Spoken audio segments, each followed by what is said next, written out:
Hello friends, আশা করি তোমরা সকলে ভালো আছো। তো সকলকে স্বাগত জানাই পূর্বী ব্লগে এবং সকলকে জানাই মেরি ক্রিসমাস, শুভ বড়দিন। আশা করি তোমাদের এই আজকের দিনটা খুব ভালো কাটবে।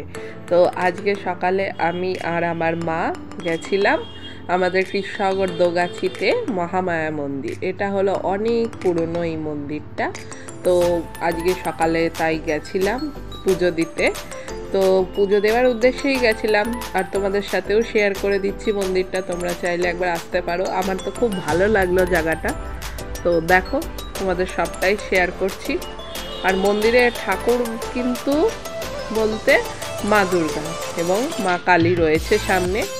আর দেখো আশপাশে অনেক ঠাকুর রয়েছে, ব্রহ্মা বিষ্ণু মহেশ্বর রয়েছেন।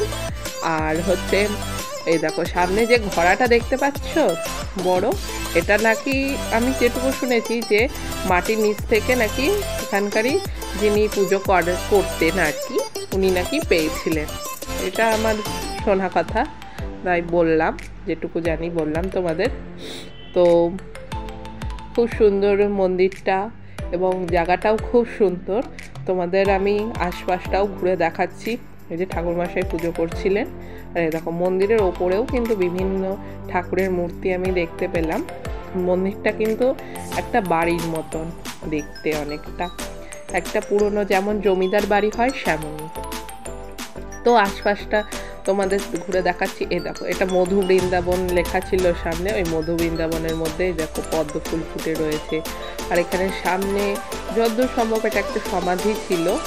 কার সমাধি আমি ঠিক জানি না। তোমরা যারা কৃষ্ণনগর থেকে দেখছো বা যারা জানো তারা আমাকে কমেন্টসে জানাতে পারো। তো এখানে দেখো জয়বীর হনুমান রয়েছেন, হনুমানের একটা মূর্তি রয়েছে আর কি। তো তারপরে রয়েছে হচ্ছে এখানটাই মনে হয় ভোগ টোগ রান্না হয় ঠাকুরের, হয়তো হবে, ঠিক জানি না। আর এখানে যে মনসা মন্দির রয়েছে।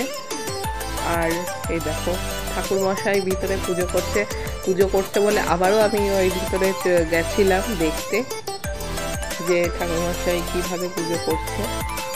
তো দেখো তোমাদের সঙ্গে সেটাই শেয়ার করছি।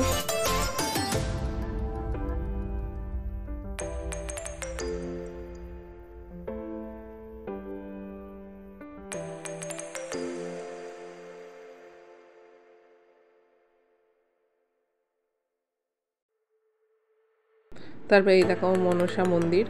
এখানে মনসা মন্দির রয়েছে, মা মনসা। তো মনসা মন্দির দেখে পাশেই রয়েছে শিব মন্দির। এখানে একটা শিব মূর্তি এবং শিবলিঙ্গ রয়েছে। তো এই দেখে পুজো টুজো দিয়ে তারপরে হলো বাড়ির পথে রওনা দিলাম। আশা করি তোমাদের আমার ভিডিওটা ভালো লেগেছে। আর ভালো লাগলে আমার চ্যানেলটাকে লাইক, শেয়ার অ্যান্ড সাবস্ক্রাইব করে দিও। ভালো থেকো, দেখা হবে আবার কোনো একটা নতুন ব্লগ।